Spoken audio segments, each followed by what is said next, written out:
social media for us is really just a picture or a glimpse of, the community that we love to build in person. And, part of the reason why we do this job is to have those relationships with people in person. And so that was one of the big points of emphasis for us, is to really build that sense of community, sense of belonging, and kind of jump right into it and kind of talk about how we got there. Hey guys, so today we're going to talk about community and the community that Kendall and I have been trying to build as part of our business. We've always done a lot on social media, and that's been a huge part of our business, but that's just an online community that we've built for our clients and our customers and people who follow along with us. And so now what we've been really working on a lot is building an in-person community, so that our clients feel like they're really part of our lives, so that we feel like we're part of their lives, and so that we can help them build a community in the new area that they live in. For sure, yeah. It's interesting that both Kendall and I kind of always were part of communities, and I think we subconsciously didn't really realize that until we kind of had to make our own. But we've talked before about how we both met each other at UConn. When we met, I was in a sorority. I lived in a sorority house, or I guess the next semester I did, but I lived in a sorority house with 30 girls, and it was like my community was built for me. I just had to be there, right? I just went where I was told all the time. And then after that, for a year when Kendall was training for the NFL, I lived in Boston, and I just moved in with the girls that were in my sorority that already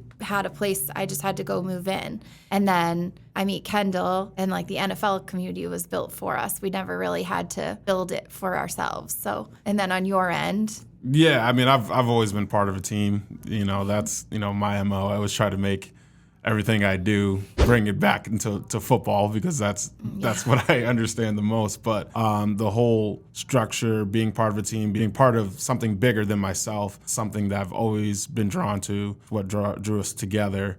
So that's something that we always try to create, with our business. But like playing football, automatically I got 100 teammates, that I'm with, or even when I was in the NFL, same thing. We kind of have this built-in community, but we realize sometimes when our clients are moving from one part of the country to another, or even from one town to another, they don't necessarily have that. It's one thing that we kind of noticed, that where this is something that we could help our clients, have a sense of community, but also under, our whole umbrella of what we're trying to build as our business, because really, your business is part of the community. And that's, really what our focus has been, especially now we're in this post-COVID time where, everything we had to do online.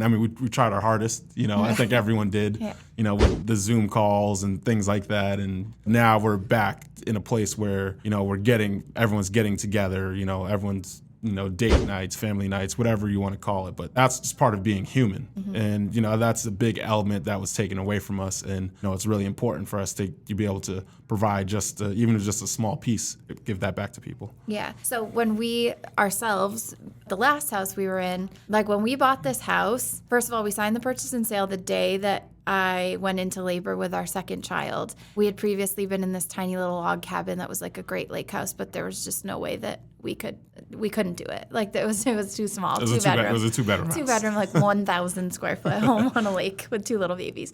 So we moved over to Hudson, and this neighborhood, like from an outsider's perspective, was just an absolute mecca for having little kids. Like it had sidewalks, it had playgrounds, it had tennis courts, there was a little gazebo with a green area. And like we moved in with like real high hopes of what was going to happen here.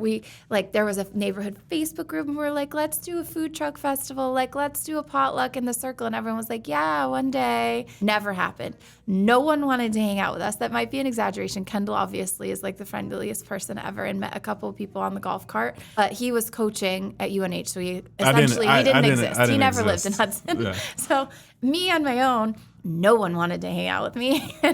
And I very quickly was like, this is not where I'm going to live. I just can't do it. This is not the community that I thought it was going to be. I moved there wanting so badly to just have like built-in friends like I always did. Like with every team we went to in the NFL, it was like built-in friends. And there was like Bible study that we could join. And there was always just like built-in people that you could be friends with, that it was like you didn't have to start from the beginning. You just all kind of like understood you were at the same part of life. And then moved to Hudson. No one wanted to hang out. And I was just like, oh my God, this is not it. But so then it was, I think, a year and a half we lived there before I was like, all right, we're out. And so I started looking for places in Wyndham again, and he didn't even really know I was looking. And then I'm like, hey, let's go see these 2 properties. So we went and saw the 2. One of them smelled like absolute smoke. It was like a chain smoker that lived there, so we couldn't buy that one. Kendall ixnayed that really quick. Yeah. It was a nice house, but I'm just like, you're just never sure if that smell, you're going to get rid of that smell. So I'm just like, no. I'm like, we can get rid of the drapes. We can get rid of the carpet. No.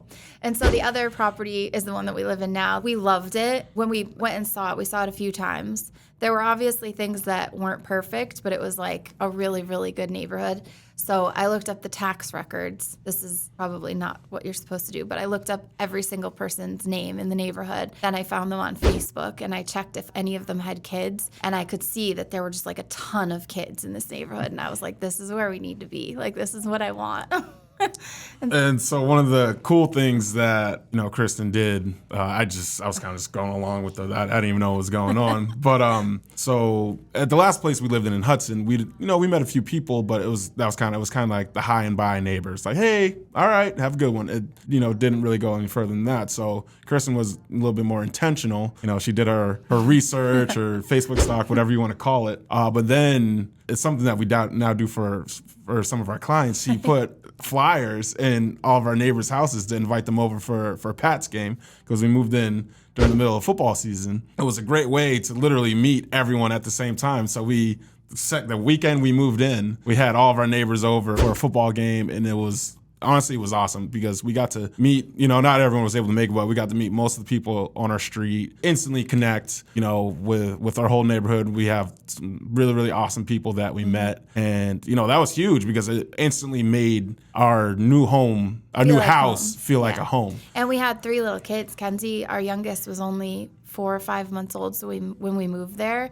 so it was like we were going to be stuck at home, for a couple years, really, before we were going to be doing a whole lot as a family. So it was just really nice to move in and right away have like the community feel that we had really wanted. Sorry, I just lost my train of thought. No worries. So, and luckily we did that when we did, because all 4 or 5 months later is when COVID happened. Yeah. And, that's part of the reason why we wanted to build, the sense of community, because especially during that time, we're talking early 2020 to 2021, 2022, people were still moving, but, it was very, very awkward to meet your new neighbor, or because it's like we weren't supposed to, make contact with anyone. Yeah, so, we had a lot of people that would move up from Boston or move from Rhode Island or New York or wherever they were coming from. They're like, oh, we need more space. Everyone wanted more space during COVID because you're stuck in your house. So our market up in New Hampshire just exploded with people wanting to move up here because we have more land and everything. But imagine you're one of those people that bought, middle of 2020, summer 2020. You move into this big house with this nice yard, but you didn't meet anyone in your neighborhood for a year. Yeah. Because we weren't allowed to talk to anybody or go see anybody. So we have a lot. That's kind of when our business really exploded as well as the market around here. And so we have a lot of clients that moved into homes that didn't know their neighbors for quite a while. And so now we've started just kind of doing all of these events to try to introduce people to our community and introduce each other to their neighbors, basically. Yeah. One of the cool things that we did for one of our clients was an extended closing, very, very extended closing due to other circumstances. But, they're a very great couple, and, we wanted to make sure that because of everything that they went throughout their whole transaction, that they were able to have that same experience that we had when we got to invite over all of our neighbors. So Kristen set up a pretty awesome party. She could tell you a little bit more about that. Yeah, so this family was moving into Wyndham, to this great neighborhood. I was really excited for them. And like you said, it took over a year for them to get this house. And they had 2 little kids. And so I was like, I really want them to just feel so welcome here and feel like they've always been here, type of thing, not like forget the stress that they just had to go through. Yep. And so we got a projector. It was still during football season. This is like a theme, I guess, for us. It was the very end of football season. It must have been playoffs. Football January. seasons last a long time. And So we had a big blow-up projector put into their front yard, and we invited all the neighbors. We put invitations in their neighbors' mailboxes, and a bunch of our friends that we were like, they'll love them, or they kind of knew our friends. So we invited all of them, and we got a hot chocolate truck. Just basically had a parking lot party in their new driveway.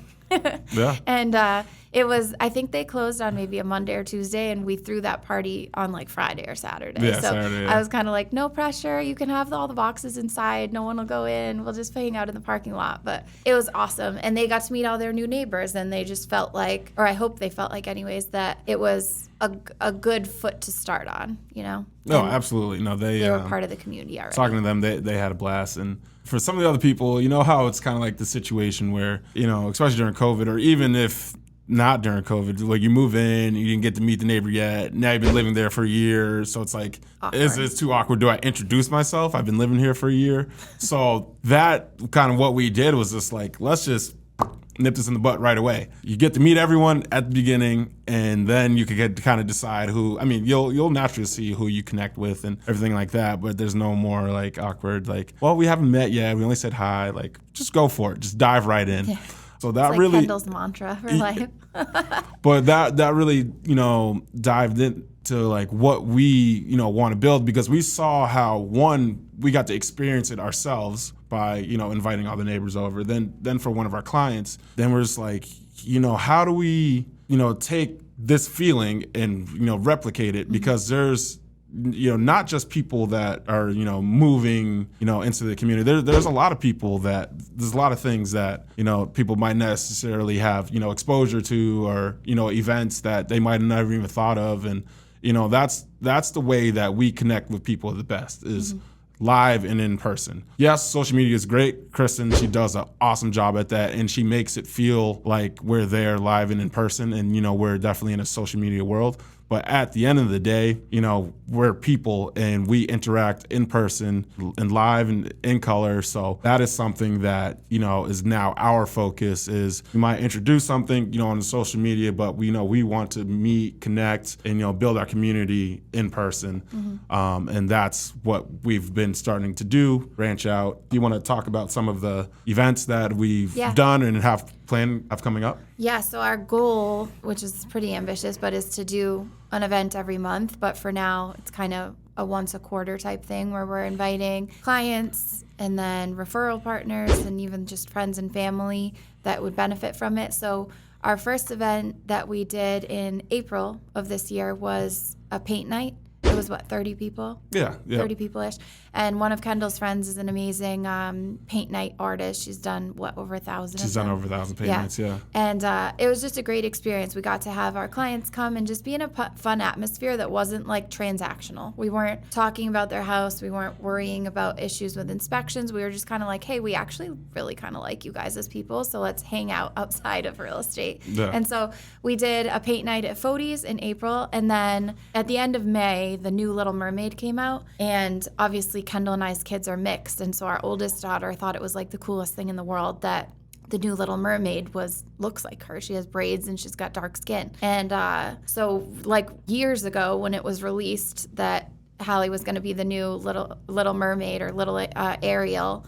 I didn't know it was going to be a business thing, but I'm like, I am renting out the theater just so we all are clear on this. So we rented out Chunky's in Pelham, and we had like over 100 people came, their families. It was our clients, referral partners, friends, and family that all brought their families, and they got to get like food and drinks, and they got to take photos in the photo booth with a mermaid that we hired and watch the movie. It made me feel really good that everybody got to get together again in a no pressure situation where we could all just hang out and get to know each other, and they all could get their families involved, because we have a lot of amazing clients that never kind of meet each other. Yeah. You know? So I want that feeling that they know, like, oh, they work with Reyes Home Team too. Like, oh, they must be great people. And like, let's keep building our community so that each of them feel like they have a community. Absolutely. And one of the really cool things is like, even from those events, when our clients, they got to meet and talk and, meet each other, and same with our friends and things like that. I mean, we all have different sorts of jobs and things that we're interested in, and, they were able to connect. We're able to connect, so-and-so who does this or they do that. And we have they go to our event, you can meet them in a natural, unforced setting. So yeah, we do a lot of the small business spotlights or business spotlights with just people that we really love and support. And so it's funny, at those events, they'll be like, oh, you guys are the Feel Good guys. Or oh, your space is reimagined.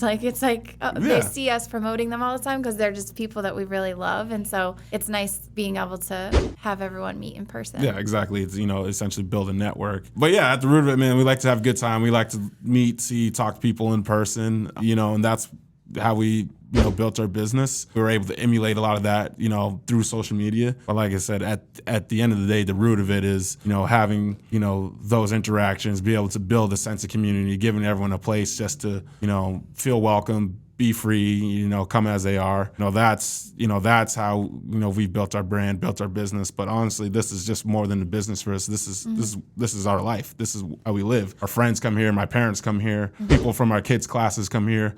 So it means a lot to us. And I think people could see that, it means the world to us. Then, just for people to come and enjoy those moments, it means a lot to them too, because, sometimes everyone's going through different situations. Just to have a fun night or a fun event, can mean the world. Mm-hmm. So one of the other goals that we have is, I don't know how often, but we'll have to kind of work that out together. But I would really love to have an event. So again, if anyone's listening to this and wants to help me plan it, I would love to have an event for everyone that we work with in the real estate space. So kind of localized, have, ASR and have some of the lenders and some of the title companies and realtors that we really enjoy working with that are that think bigger and are progressive in, the ways that they run their business and that really want to learn how to better help their clients. I would love for us to be able to set up an event, whether it's quarterly or, twice a year, where we can all just get together and have fun and meet each other. Because we all follow each other on social media. We have, almost 3,000 followers on Instagram, and probably at least 1,000 of them are realtors from all over the country, really. But I've never met any of them. And I follow them too, and I love some of their stuff, but I never get to meet them. So I'm can we just do an event where we all get to hang out together and think of great ideas so that we can better help our whole marketplace? Absolutely. That a real estate trade show, except not. No, just we'd call, we'll come up with a name. I'm we'll come up with the name of it. But really, we're in any industry, in anything, we're always better together. Yeah. The masterminding, the brainstorming, the connection, all that helps, especially, if I have a client in an area that I don't really service, I want to have a connection with the agent on the other side. And this happens all the time. It happens all the time. We're given referrals all the time, but we're almost not even good at giving referrals out because we don't know people. We don't know people about Lake Winnipesaukee or Hillsborough, New Hampshire, wherever that is. I don't even know. No, we know people at the lakes, but we definitely it's something we want to have just a stronger connection, with the agents, that work in the same industry as us, and like I said, it's just gonna make us all better, and when people know when it comes to southern New Hampshire, northern Mass, those agents don't mess around. They're good at what they do, and you're gonna what type of treatment as a real estate in the real estate industry that you're gonna get in this area, and that's something we could definitely build together. Yeah, and have a good time, working hard, having a good time. Creating a digital community and an in-person community. Boom, shake and bake. All right, that's all we got for you guys. All right.